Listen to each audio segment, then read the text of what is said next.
Chicken Tikka Masala, the great classic of North Indian restaurants in the UK and US. Frankly, it's a dish that I think is best left to those restaurants. It's a huge pain to make at home. That is, unless you have some leftover homemade tandoori chicken around. As we established in our previous video, linked in the description, tandoori chicken is very easy to make at home and just as good as the restaurant product.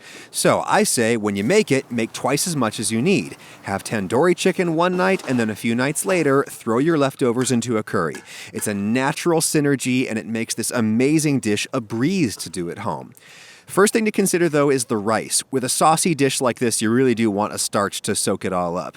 You want aged basmati rice, arguably the only white rice that actually tastes like something.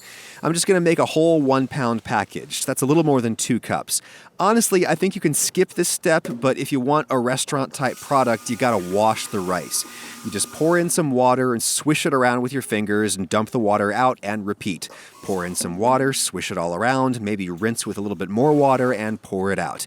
What we're doing is dissolving and rinsing away the outer starch coat on these grains. If you don't do this, the cooked rice will be kind of clumpy instead of fluffy, which frankly I'm not convinced is a bad thing. But if you want nice individual grains, you gotta do this a bunch of times until the water is at least starting to go clear. You pour the water out for the last time, then dump the wet rice into a pan.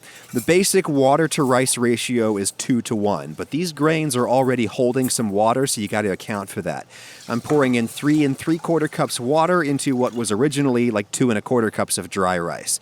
And I'll do like a heaping teaspoon of salt for all of that, but that's really to taste. I'm just getting the salt evenly dissolved. Then tradition calls for us to simply let this soak for a half hour. I honestly don't think that makes a very big difference. I think it probably evolved mostly as a fuel-saving measure. It shortens the cooking time. But I'll let it sit there until I'm ready to start cooking the curry. Hey, let me just turn this guy off. I hate his voice. Sounds like a know-it-all, doesn't he? Hey, check out this new Bluetooth speaker I've been using when I cook. It is the commuter speaker from Cove, the sponsor of this video, whom I shall now take a brief moment to thank. This thing is awesome. I don't know at what point in my life I settled for tiny, terrible speakers. Back before the days of smartphones, everybody had stereos with beautiful sound. Well, now you can have beautiful sound again with this. The commuter speaker syncs up really easily to your phone, and then I can listen to podcasts nice and loud when I'm cooking. Welcome to the greatest generation, Deep Space Nine. It's a Star Trek podcast. And get this, it's water resistant, so if I splatter some sauce on it, I can wipe it off, no worries. It's got this big tactile volume knob on top, and then you just swipe left or right to go through a playlist. Battery life is great, up to 8 hours, and it's got a normal mode and a bass mode. I use the normal mode for pod. It makes voices ring really clearly and there's no boom. When I want boom, I can turn the bass on for, say, music. Hey, you should check out that guy on SoundCloud. He sounds real good. And you should check out the commuter speaker from Cove because it's 65% off if you use my offer code. That code and the link are down in the description. All right, I'll let this guy get back to talking about food. So with your rice soaking, you can turn to your chicken. Here's half a batch of tandoori chicken legs from the last video. Gotta pull the meat off in chunks, and I highly recommend doing this with your hands, not a knife. Your hands can tell the difference between a delicious hunk of meat and a gross glob of cartilage. Your knife cannot tell that difference. You could cut these into further chunks, but I like to leave them as is. My favorite Indian place in the world is called Mela. It's in Boston, and they always have big, identifiable shreds and chunks of leg and thigh meat in their curries.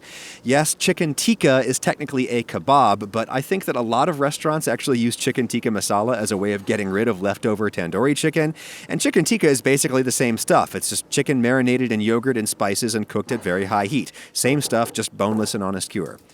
Only other prep, as you can see, is to just take a big onion and chop it up. Nothing fancy, just get it into little pieces. Okay, big pan on high heat. I'll also get the rice started at this point, high heat until it comes to a boil. You could put some oil in the pan, but I've got some ghee, Indian clarified butter. Do not use whole butter, it'd burn. Use oil if you don't have this. Then in the onion goes, really blasting it on high heat. I want to get some deep roasted flavor out of the onion. They're filled with water, those pieces. They will not burn as long as you keep them moving. Okay, after a couple of minutes, you got some color on them. I think it's time to toast the spices. This is the leftover homemade masala from the last video. You could just use prepackaged garam masala, about 2 tablespoons, I'd say. Move that around and let it toast. I'd lower the heat to medium at this point. Big squeeze of tomato paste goes in, a couple of tablespoons at least. Without the tomato paste, the flavor is just kind of flat. You need it for acidity and intensity. Maybe a tablespoon of Kashmiri chili powder. This is the secret ingredient. It gives you that beautiful red color with a nice mild heat. Use more if you want it hotter. If you can't get Kashmiri chili powder, use paprika for color and cayenne for heat. And I feel like I'm forgetting something. I don't know. Anyway, when you're terrified everything is going to burn, a good quality 28-ounce can of crushed tomatoes goes in. Deglaze with that. Oops, our rice is boiling over, which means it's time to reduce the heat to low. Let it simmer about 15 minutes, it'll be done. Oh, I know what I forgot. Ginger garlic paste. Peel and grate your own if you want to, but I always just buy it bottled at the Indian grocery. A few big spoonfuls of that. I should have put that in to fry right before I put in the tomatoes, but it probably won't matter because we're going to fry the tomatoes and therefore everything in them. I think the key to this dish is to cook the tomato sauce down pretty aggressively, stirring it constantly so it doesn't burn. Nice wide pan so we get plenty of evaporation, and 10 minutes later enough water has boiled out that it's really caramelizing. Oh hey, the rice is done. Just turn the heat off. Leave it covered. Now is when you put in the cream. I did like half a cup there, which is conservative. I don't like it too rich. And then there's the ingredient that eluded me for a long time, water. A lot of water, maybe 2 cups, enough to make the texture light and smooth. I know it seems crazy. We just spent all that time and effort reducing the water out of the tomatoes, but we did that so that we could caramelize them and develop flavor, not because we want a dry finished product. Don't worry, this stuff is very intensely flavored. It is not going to taste diluted. Give it a taste. It needs salt, and it needs the other secret ingredient, sugar, at least a tablespoon. This is totally what they do at the restaurant. It is essential to get that classic taste. Now, this is when a lot of restaurants would strain this. If you want that silky smooth finished texture, you gotta strain out the solids and dump them. But that strikes me as a restaurant nicety that has no place in the home. That beautiful smoky grilled tandoori chicken goes in, it's fully cooked, you're just warming it back up again. And at this point, I can make a final judgment on texture. I wanted to add some more water to loosen it up some more. Look at that, glossy, rich, roasted, sweet, sour, umami. It has all the flavors. A little rice on the plate, chicken and sauce go on the side or on top, you do you. And because I'm one of those people who genetically does not perceive cilantro as tasting like soap, I will rain down a heavy carpet of beautiful green leaves.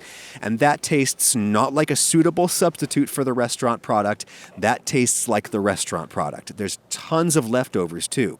Tandoori chicken the first night, tikka masala the next night. It is as natural to the home kitchen as it is delicious. You gotta try it.